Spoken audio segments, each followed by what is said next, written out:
hands together for 2.5 Mensa.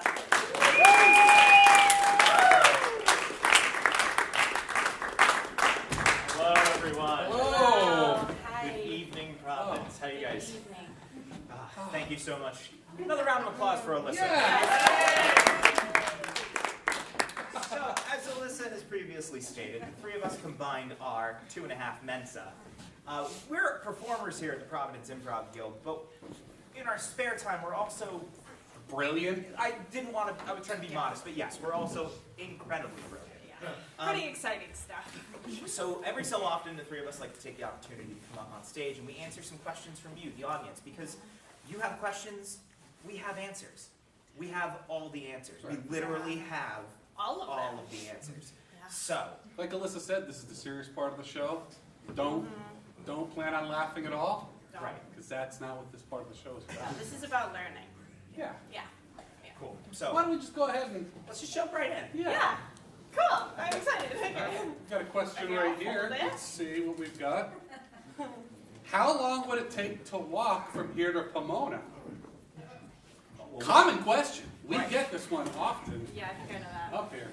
Well, you know, it's funny too because today people rely so much on their smartphones, on their Google Maps, their Apple Maps, their MapQuests, iTunes their Maps. Waze, and Yeah. it's really I think more challenging to do the math out yourself and give your brain a walk, you know.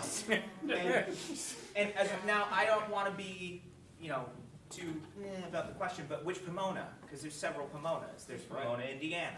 There's Pomona, Wisconsin. There's 100 Pomonas, I do believe. There's a Pomona in Greece. You can't walk there. You'd have to swim. No, Or you you can can't. get on a boat and pace the boat. So, Yeah.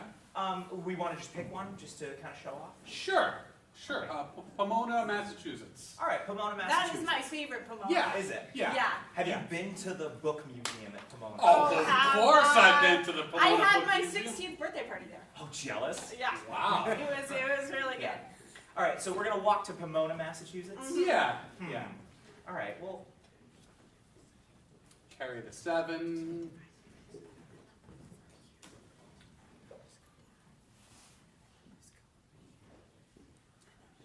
we should. I should make sure. Okay, let's get this page. Yeah. Yep.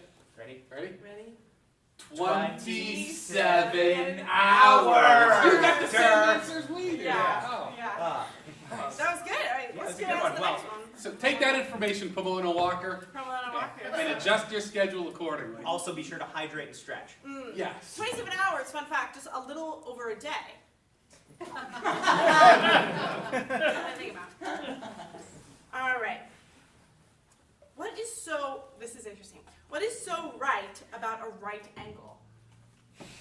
Jared, I think you might have something to say on this one. Yeah, Given yeah. your history with Right. geometry and geography. So people think that that is a math question, but really it's a moral question. You know? Spiritual. Right. Yeah. Right. Because a wrong angle would be one that might send you walking off a cliff or walking into traffic. Or if something's too angular, it's jagged and it can hurt you if you bumped into it. That's right. That's right. So a right angle is any angle that gets you to the proper location. Like Pomona, Massachusetts. Yes. It just so happens that that's always at a 90 degree. Always. Go to the book Always. museum. Seriously, go to the book museum. It's going to blow your effing mind. Yep. Check it out. You walk down Main Street, take a 90-degree turn to the right, and there it is. Yeah. And that's a right Right. angle because you're going to explore your mind and you're not, going to get broken up with by anyone at your 16th birthday party. So that's No. That would be fine. the worst place to get done. No, Yeah, can that you would be imagine? bad. Yeah. Yeah, Jeez, no. I'd That never would be a cover for wrong something like angle. that. Yeah. I'd feel like a loser for the rest of my life. So, Yeah, so, I'll give it to you. All right, fine. Thank you, Emma. Show them how you read. Well, here's actually a very relevant one. Okay. Thank you, question asker. Why do we celebrate the new year? oh, Which is actually a really important point to make because it might seem kind of arbitrary that they just happen to pick the end of December 31st to the beginning of January 1st to be the beginning of the new calendar year. Right. It's a really good history question. So it actually goes back to when the Catholic Church, specifically Pope Gregory, back in I believe the year 396. That's the year I was thinking. Right. And he decided that it was way too chaotic because every single country, every single kingdom had their own calendars, they had their own dates, they had everything. And this guy said, hey, I'm making one calendar, and it's the Gregorian calendar, and we need to figure out exactly how many days in a month, how many months in a year, and when's this friggin' year gonna end. And they decided that because everybody was living in the Dark Ages at the time, and it was the darkest time of the year at the end of December, they said, hey, let's do two things. Let's make that the end of the year, because then we get everybody looking forward to the brightness that comes afterwards. And why not put Christmas there too? Because who doesn't love gifts when you're suffering from seasonal affective disorder? You know? Right. So, That was strange really thing about the smart calendar planning. that he put together, if you take the months September, October, November, December, their root words, sept, oct, nov, and dec, are for 7, 8, 9, and 10, but they're the 9th, 10th, and 11th and 12th months in the year. And it's because two Caesars, Julius and Augustus, went and they threw themselves into the middle of the year and threw off the end of that calendar. Yeah, they were wicked narcissists. Yeah, they were assholes. They really were. Yeah, our true disorder, those two have. I could say that again. Right. Oh, this is a big one. Okay. So if the Earth spins at 35 million miles per hour and the heat of the atmosphere measures at 403 Celsius, how many shots of whiskey could Abe Lincoln drink per hour? 32. I'll fill this one. Sure. You did a paper on this. I did a exact one, dissertation didn't you? on Abraham Lincoln's drinking habits. Yeah. I remember that. It is. I did say. I'm sorry. I got excited. It's 32 shots Oh, it's per 30. hour. I'm sorry. I said that. Okay, so But you tell them the backstory. I wanted them to know that I could do a recall on well, that. you know how some people say that Abe Lincoln always wore a stovepipe hat. Not actually true. A lot of that was painted in after the fact to make up for an urban legend that existed at the time. You know how somebody can drink a lot? They'll say he has a hollow leg. Where does it all go? They used to say, oh, Honest Abe, he's got a stovepipe hat, because that guy can pound some brews. Yeah. You know, notoriously for throwing, massive parties at the White House. Everybody was so stressed out because of the Civil War, and he was like, you know what we need? We need a rager right now. The one thing that's going to bring this country together, okay? He said, here's the invitations. Y'all come down to 1600 Pennsylvania Ave, and let's just kick this party off right. You know? What? Yeah. So That's a leader. That's what leaders do Yeah. in times of crisis. Abraham Lincoln was a heavy drinker for his entire life, for almost his entire life. He only did shots in bars. Yeah, and that's Yep. why he was so tall. Also. Yep. Only did shots in bars. He only did one shot outside of a bar and killed him. Too Too soon. Are the Lincolns in the audience tonight? Here's a palate cleanser. Abraham Lincoln fan club here, We folks. all Okay. need time to grieve. That's What's fine. the purpose? What's the purpose of chicken and waffles?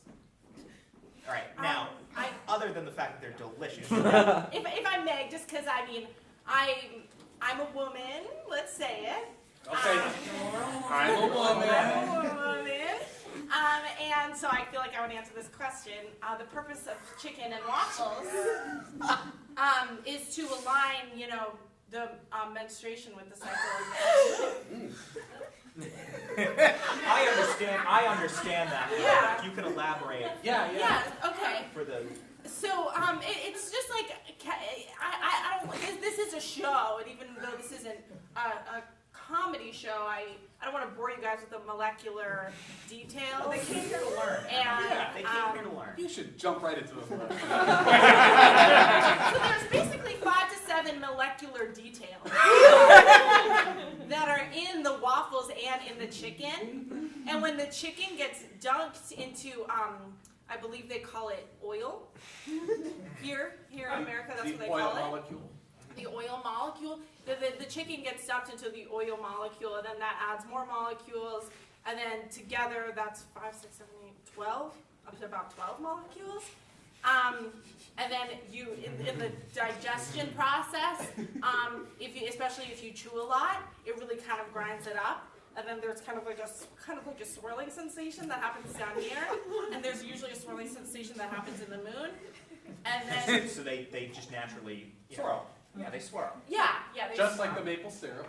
just like the chicken and maple waffles. syrup on the chicken and waffles.